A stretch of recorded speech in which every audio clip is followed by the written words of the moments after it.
Question number 4, the Honourable Annette King. Thank you, Mr Speaker, and my question to the Minister of Health. Does he agree with the findings of the recent TNS survey showing about 174,000 New Zealanders are in need of publicly funded surgery but have not been placed on a waiting list? If not, why not? Mr Speaker. The Honourable Dr Jonathan Coleman. No, the telephone survey by the health insurance industry of people's perceptions of what they need is not the same as being medically assessed as being in need. Over 7 years, this government has lifted the number of specialist appointments by 25% and the number of operations by 41%. The only answer to increasing demand is to do more, and we are.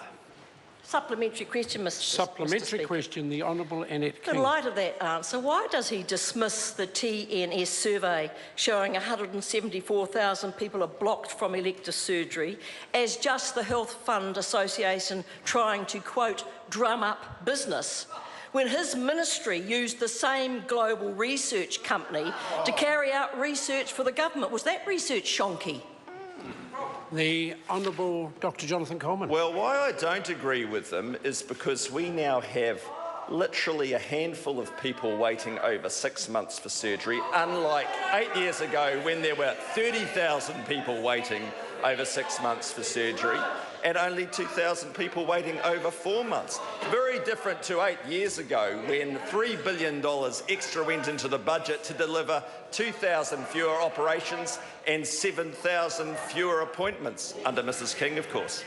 Supplementary question, Mr Speaker. Supplementary question, the Honourable Annette King. Having had time to read the research published last week in the New Zealand Medical Journal, does he agree with the findings that patients currently being returned to their GP without an operation would have qualified for publicly funded surgery during the 2006 to 2010 period?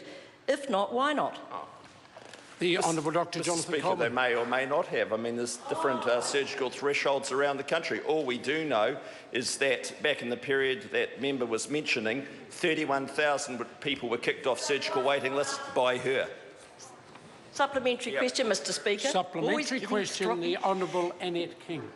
If he's read the research published in the New Zealand Medical Journal on the 1st of April, will he now correct his Associate Minister's answer from last week that hip and knee operations were up by 10% in southern DHB, when the latest figures show there has been nearly a 10% decrease since 2011?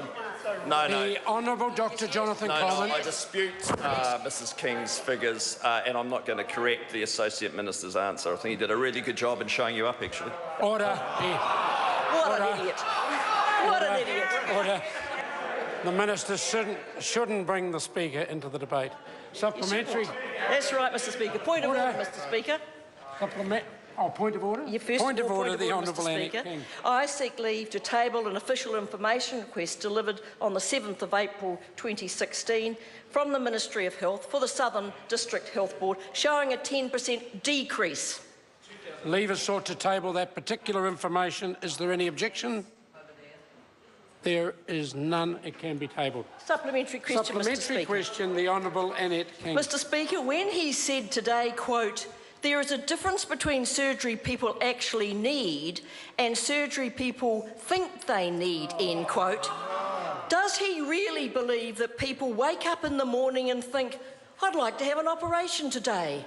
I feel like going under the knife. My pain's just phantom pain. I fancy one of those hospital meals that the Minister tried.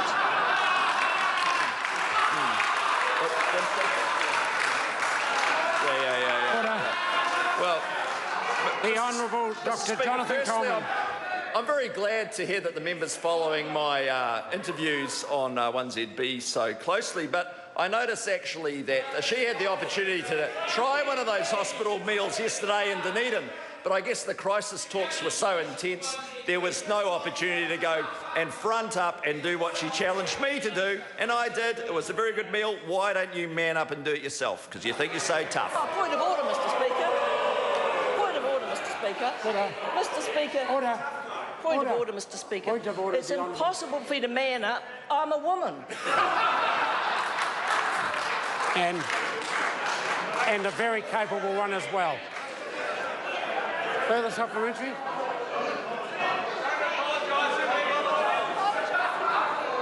Order, order, order.